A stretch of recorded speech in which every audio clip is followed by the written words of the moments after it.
you are here because you saw the thumbnail and you clicked on it. You got clickbaited. The same way you got clickbaited, you're thinking about clicking on that red button, aren't you? No, not the exit button, no, the subscribe button. Yes, that one. Go ahead, I will wait for you, go for it. You did it, good job. So today we're gonna be talking about MIDI keyboards. And not just normal MIDI keyboards, but cheap MIDI keyboards that are pretty good. Actually, we searched on Amazon for 150 MIDI keyboards and there were so many really bad ones. But after lots of filtering out, we found 6 that were actually pretty good. So, let's see which ones of these 6 are gonna be suitable for you. And coming up in number 5 is the Panda MINI keyboard. It's not bad, it has 25 keys. Its boxing is really simple, nothing fancy. And it doesn't come with much.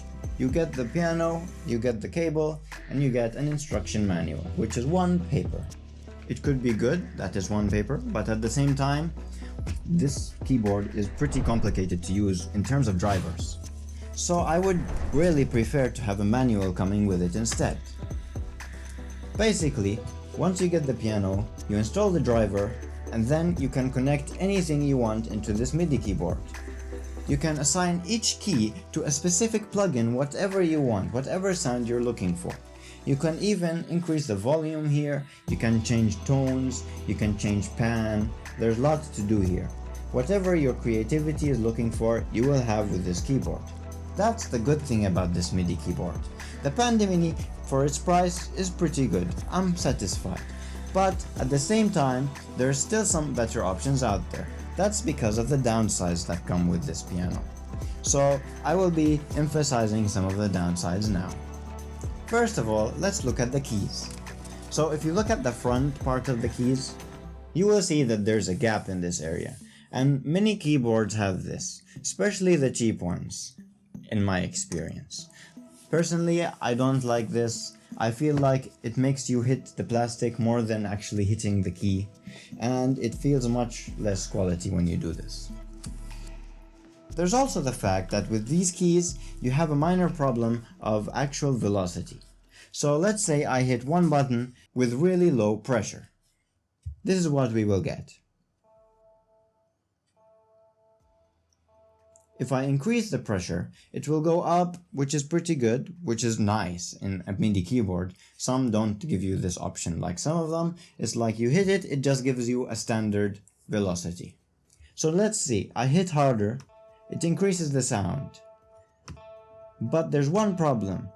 When you look at the velocity in your DAW, you will notice that the actual sound is not hitting 100, even if you hit it really hard.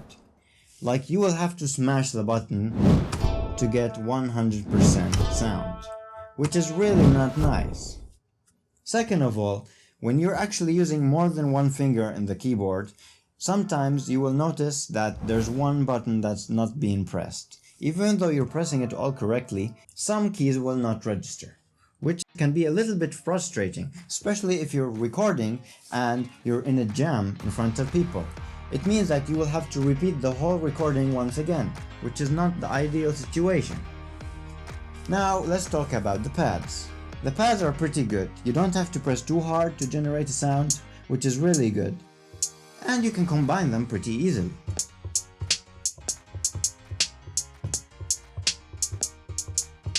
So that I'm satisfied with. It's also nice that it shows you a red button each time you hit a button, which helps you to know if you actually registered the hit or not. And another nice thing is that it actually hits velocity also. So if you hit it weak, it will be low, if you hit it hard, it will be high. But you cannot really guarantee the quality of this. If you hit it really hard, it will still not give you 100% velocity. Now, if we look at the other features, you have 4 sliders and you have 4 knobs. You can assign each slider to a track, increase the volume, decrease the volume, you can increase the pan, decrease the pan, you can even use it for equalizing, whatever you find necessary. Some other features in this MIDI keyboard is that it can play with the pitch, which is a really nice option. It only goes 4 octaves higher or lower though. Basically, you can change 4 octaves. And you even have the pitch up and pitch down option, which can come in handy. Aside from that, you have the program option, mod option, bank, and CC mode. The most frustrating part about this piano for me was the driver part. First of all, they don't give you the driver. Nope. You have to go online, you have to find the website, and then you have to enter the name of your piano or keyboard, and then you will find the driver. Then, after you install the driver, you will have to understand how to use it. And it's pretty complicated. I had to mess around for 10 to 15 minutes before I could even start playing on this MIDI keyboard. And then, if you're really trying to change functions, for example, you want your pads to actually have kicks on them instead of notes, then you have to go back to the driver and fix that there also. But all in all, it's not a bad option, and here are the ratings I will give it. Like, look here, you know, at the beginning I thought you have to press really hard. And then I thought it will break the keyboard if I do this. But I actually found out it's the other way around. Look here, I even asked my buddy here to try it, and like, you know, he was really trying hard, and look what happened. He broke his finger. I'm feeling so bad for him. And now you have number 4. Here you have the Akai Professional LPK 25. The packaging of the Akai is really nice. It comes with the MIDI keyboard itself, with the plugin, and with a CD to install the driver, which makes life a lot easier. And if you've never used a DAW before, it also comes with a discount on Ableton Live and Ableton Suite. Once again, you have a MIDI keyboard with 25 notes. This time, however, you don't have any pads and you don't have any knobs to be turning. So it's a really simple version. It's really good if you're just looking to play some notes into your program. And you only need a USB port into your computer. So it's really nice. So let's plug it in. Now that it's plugged, the nice thing about this MIDI keyboard is you really don't have to think about anything. Once it's plugged, if your DAW is open, you can really start playing right off the bat. And what's really nice about this is the buttons feel a little bit more stable. If you hit it really weak, it registers super weak, and if you hit it really hard, it registers super hard. So comparing to the last option, this, in terms of registering the keys, is really good. It also comes with some nice buttons as well. For example, you can change octaves, and with this one you can change actually 8 octaves instead of 4 from the last one. So I can go 4 deep, and I can go 4 high, which is really helpful. You won't have to worry about changing the whole set of music that you made in the DAW. You can just do it here. Another nice button it has is the sustain button. So basically, if I click it, it will just keep going, which is also a nice feature you can have, especially if you're trying to go for more melodic sounds. And then you have a really interesting arpeggiator. All you have to do is click on it and then hit one button, and it starts. And this is at the maximum speed. You can change the speed, and if you hit multiple buttons, it will combo them together. All in all, the Akai Professional is going to be really good if your focus is on producing music and then focusing on the kicks in your DAW.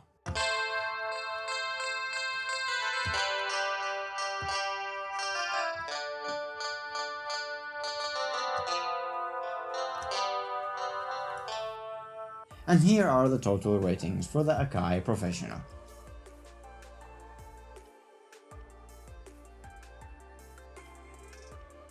As for the next option, you have the M-audio Axiom Mini 32. So if you look at the boxing of this, it's a really nice huge box. The packaging looks really good. Inside you will find a plug, you will find the MIDI keyboard, a manual, and you will have a very good variety of different cool features. The first one is that they give you a free subscription to a program called VIP3. Now this program, basically it costs double the price of this MIDI keyboard, so that alone makes it a super good bonus because you're gonna get this plugin for free. Basically, what that program does is it helps connect many of the MIDI keyboards into your DAW. It helps it so that it can arrange any type of binds you need, so you can have lots of different varieties. Now, it also comes with different features other than this one, such as Ableton Lite, which is a type of DAW. DAW is short for Digital Audio Workplace. Now, if you're trying to make music, you're definitely going to be using a DAW. And if you're still new and you don't have one, then Ableton is a really good option. So let's get into the MIDI keyboard. What I really like about this MIDI keyboard is if you look at the front, these buttons don't have any gaps in them, which makes it really nice to touch, and the feeling that you get when you're touching it is great. You don't feel like the button is actually going to break or anything. You feel like whatever consistency you're giving the button is going to take it. So if we plug in the device, we can try sample this. I'm going to hit the button as weak as I can, and this is what I get. If I hit it as hard as I can, this is how I get it. Now if you noticed, I wasn't really hitting it that hard, but it's still generating maximum velocity, which is much better than the previous options. What I also like about this option is you don't have to worry about missing any notes. The feeling that you get is very smooth and it's really nice. It makes you want to play it even more. If we go to the next section, which is the pads are pretty good. You'll have to assign them into your DAW so that you can get whatever drums you want, which at the moment is not done. So now you will be getting the same instrument. However, the bad thing about this is you're going to have to press pretty hard to get a high velocity in your pad. Now if we go to the next part, you will see that there's something called a pad bank. The pad bank basically allows you to have two different options in your pads, so you can keep switching between them whenever you need. What I really like about this option also is that it comes with a record button and a stop button and a play button, which the other options don't. What's great about this is you don't really have to keep going back to your computer or laptop and then coming back here every time you click record. It makes it much faster and smoother. The moment you click record, you can already start playing. Then you don't have to shift all of your music backwards. Now you have different knobs. The knobs can be controlled basically however you want them to, but there's also a basic setting inside the MIDI keyboard. It gives you volume, pan, and FX. Now if we go to the left side of the piano or the MIDI keyboard, you will see that there's a button called octaves. It has 10 different octaves, 5 to the left side and 5 to the right side. Each time you change an octave, you will get a different color. So this kind of helps you know which octave you're on. Next we have sustain. The sustain button, once you hit it, and then you play anything, you will get a note that lasts much longer. It has pitch bend. So all in all, this MIDI keyboard has pretty much everything you need, especially if you're planning on having a workstation where you're going to be recording live. Installing the driver might take you some time, however once it's done, whatever program you're using is going to instantly recognize it the moment you plug it in, as you have seen before. Now for this option, here are all of its qualities.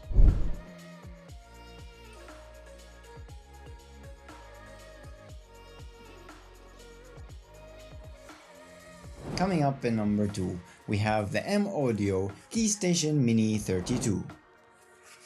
This MIDI keyboard is really similar to the last option, especially since it's coming from M-audio.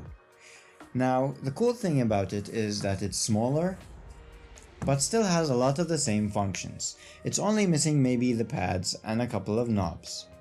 Now, instead, it's much smaller, which will make it much easier to move around with. If you're planning on making music from place to place, then this could be a really good option for you. It comes in a really nice box. It comes with a manual and with a free plugin that will allow you to connect your keyboard to whatever DAW you have. Now if we try to look at the keyboard itself, Let's see what it has. First of all, the keyboard has a sustain button. It has, same as the last option, it has many octaves, actually 10 octaves. It can go up a lot and it can go down a lot. Let's give it a try, shall we? Here I will be trying the sustain. That was without, and here's with. Sustain is going to make your life easier so that you don't have to keep going back to your program to continue editing and fixing all of your MIDI notes. It has a pitch bend and, as said before, it has different octaves.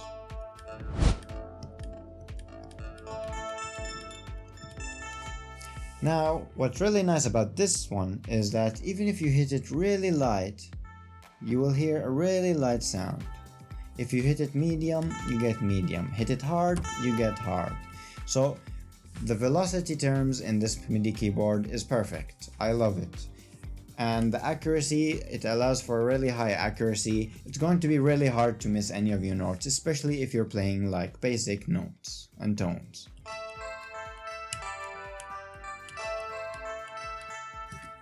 Overall, this is a really good option, perhaps one of my favorites. It has a nice volume knob here, and basically here is everything you need to know.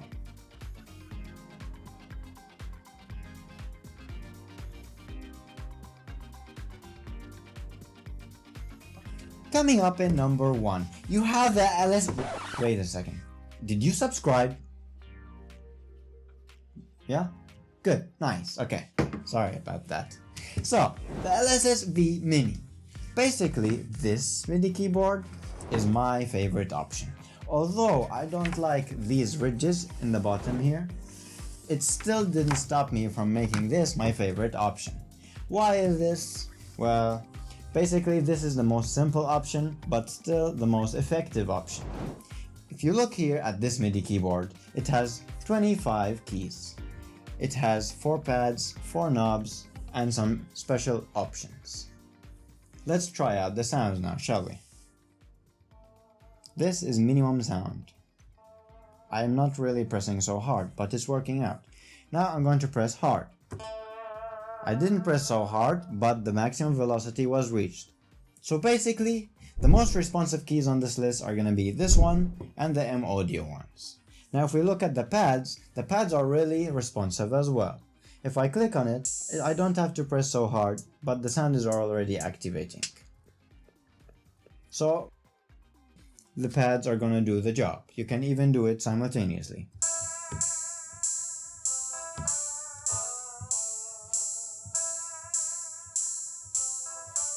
As for the knobs can be controlled however you want them. You can assign them however you wish, and it also will do whatever you want. It comes down to 10 octaves and up. So here's down, and there's up. So basically in octaves you don't have any problems. You can do some pitch bends if you wanted to.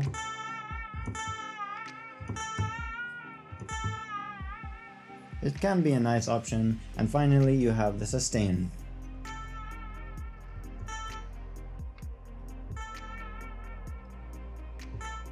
You can turn it on and off. Once you turn it on, you can play without even touching it, and it will always keep the sustain on.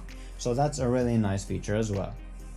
The included software in the Alesis V Mini are Pro Tools, which comes in the Alesis version, and Air Expandy. What's last to note then? The last thing to mention is that this MIDI keyboard actually has a different type of input. It comes from USB from the first side, but the other side does not come in a micro USB like all of the other options. It comes in a USB-B port.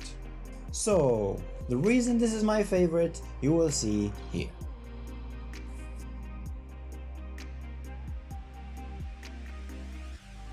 Well, this is the end of the road for today.